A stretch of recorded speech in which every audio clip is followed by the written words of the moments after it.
This is SBM Faculty of Bioscience, especially for NEET and DSC. All right, coming to the point.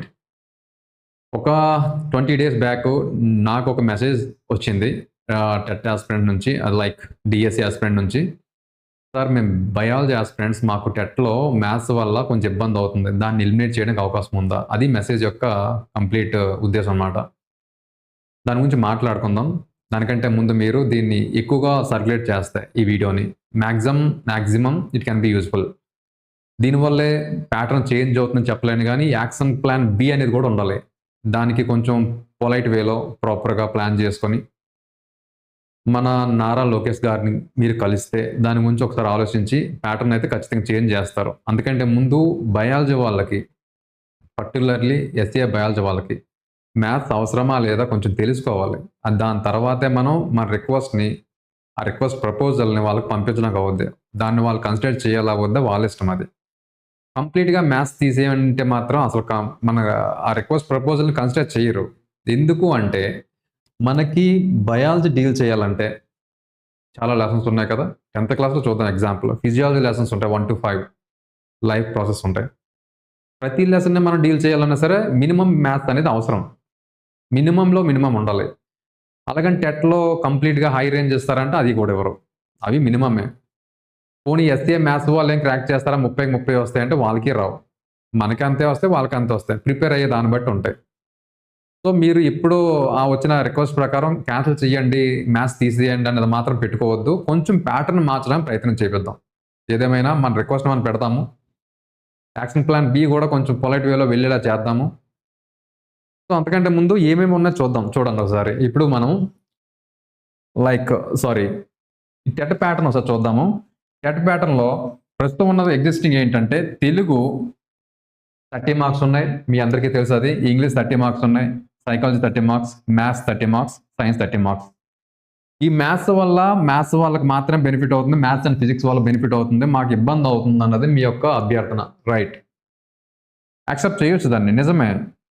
ఇక్కడ biology వాళ్ళకి 15 మార్కులే ఉంటాయి అన్నమాట ఈ సైన్స్లో విత్ మెథడాలజీ.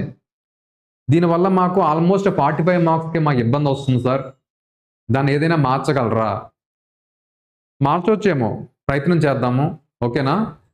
సో దాన్ని ఏ విధంగా ప్యాటర్న్ మార్చితే బాగుంటుందో కూడా చూద్దాము. అందుకంటే ముందు మనం బయాలజీలో మ్యాథ్స్ ఎందుకు అవసరం అంటే, బయాలజీ డీల్ చేసేటప్పుడు ఫిజియాలజీ లెసన్లు అన్ని డీల్ చేయాలన్నా సరే మినిమం మ్యాథ్స్ ఉండాలి. మనకు శ్వాసక్రియ కానీ లేదు రవాణా వ్యవస్థ కానీ ఏం చెప్పాలని మినిమం ఉండాలి. ఇంకెందుకు మన బాడీలో జరిగే ప్రతి యాక్టివిటీ కూడా సమ్ అమౌంట్ ఆఫ్ మ్యాథ్స్ కానీ ఫిజిక్స్ కానీ కెమిస్ట్రీ కానీ అన్నిటితో రిలేట్ అయ్యి ఉంటుంది. మనకు తెలియదు అది. నిజం చెప్పాలంటే చాలా ఎక్కువ మ్యాథ్స్ జరుగుతుంది లోపల. సో బయోటెక్నాలజీ చెప్పాలంటే ఖచ్చితంగా అవసరమే. 10th క్లాస్లో కొన్ని లెసన్స్ ఉంటాయి, ఏది హెరిడిటీ లాంటిది. మాలిక్యులర్ బయాలజీ చెప్పాలన్నా అవసరమే, సెల్యులార్ బయాలజీ చెప్పాలన్నా అవసరమే. మరి మనం మ్యాథ్స్ తీసేయండి ఎలా అనగలం? ఖచ్చితంగా మ్యాథ్స్ తీసేయండి అన్న ఒకవేళ రిక్వెస్ట్ అలాంటిది పెడితే కన్సిడర్ చెయ్యరు, ఖచ్చితంగా చెయ్యరు. మ్యాథ్స్ ఉండాలి. మన బయాలజీ డీల్ చేయాలంటే మ్యాథ్స్ నేర్చుకోవాలి, టెట్ క్వాలిఫై అవ్వాలంటే మ్యాథ్స్ నేర్చుకోవాలి. దాన్ని మనం ఖచ్చితంగా దాన్ని యాక్సెప్ట్ చేయాలి, అడాప్ట్ చేసుకోవాల్సిందే. మ్యాథ్స్ ఖచ్చితంగా నేర్చుకోవాల్సిందే. మ్యాథ్స్ లేకుండా టెట్ ఎగ్జామ్ రాస్తాను, డిఎస్సి క్వాలిఫై అవుతాను, డిఎస్సిలో జాబ్ కొడతానంటే మాత్రం హైలీ ఇంపాసిబుల్. సో ఉన్న ప్యాటర్న్ కాస్త కొంచెం మాడిఫై చేయగలిగితే ఈ పరిస్థితి నుంచి కొంచెం మనం గట్టెక్కేయచ్చు. తెలుగు యాజ్ యూజువల్ 30 మార్క్స్ ఉంచేయచ్చు. ఒకవేళ బుక్స్ మారుతాయేమో చూద్దాం. బుక్స్ కాదు, సిలబస్ మారిసినా సరే మనం చదవాల్సిన టెక్స్ట్ బుక్సే ultimate source. So 30 marks Telugu వదిలేస్తాము. సైకాలజీ కానీ ఇంగ్లీష్ కానీ అవి యాజ్ యూజువల్గా 30 మార్క్స్కి దాని ప్రయారిటీ అలాగే ఉంటుంది, దాని వైటేజ్ కూడా అలాగే ఉంటుంది.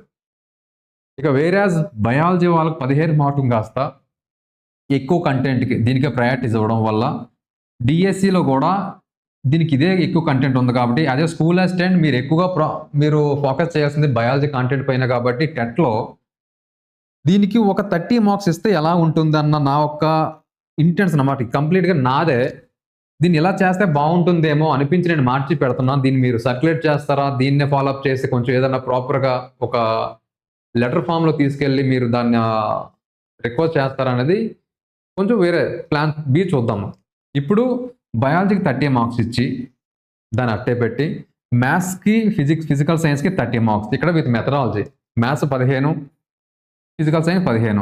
ఇప్పుడు మీకు వచ్చే ఇబ్బంది ఏమీ లేదు. ఇక్కడ 120 మార్క్స్ ఉంటాయి. మీరు ఫిజికల్ సైన్స్‌నే కొంచెం చదివినా సరే ఒక 5, 6 మార్కులు వస్తాయి. ఇదొక 5, 6 మార్కులు. మంచి స్కోర్‌లు వస్తాయి. ఇది.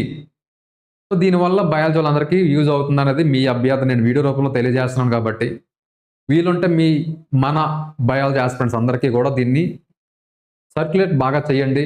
ఎక్కువ మందికి రీచ్ అయ్యేలా చేయండి. దీనివల్ల ఎంతో కొంత యూజ్ అవుతుందన్న నమ్మకంతో నేను వీడియో చేస్తున్నాను. దీనివల్లే ఇదే కన్సిడర్ చేస్తారనేది మాత్రం హైలీ ఇంపాసిబుల్. గుర్తుపెట్టుకోండి. ఒక వీడియో వల్ల ఎవ్వరు కూడా స్పందించరు. మనం పర్సనల్లీ అక్కడికి వెళ్ళి కలిసి మన బాధను చెప్తే తప్ప కన్సిడర్ చేయరు. వీడియోలనేవి జస్ట్ చూడడం వరకే బావుంటాయి.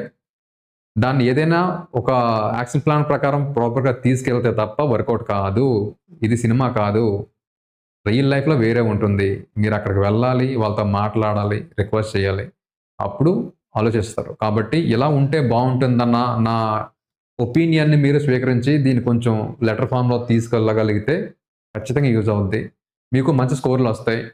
టెట్‌కి మళ్ళీ చదవాలన్న కసి కూడా పెరుగుతుంది. ఇదేదైనా సరే ఒక 10, 15 రోజుల్లో మీరు స్పీడప్ చేయండి దీన్ని. వర్కౌట్ అవుద్ది. సరేనా? తర్వాత టెట్‌కి ఎలా చదవాలో చెప్తాను. Thank you very much. Bye.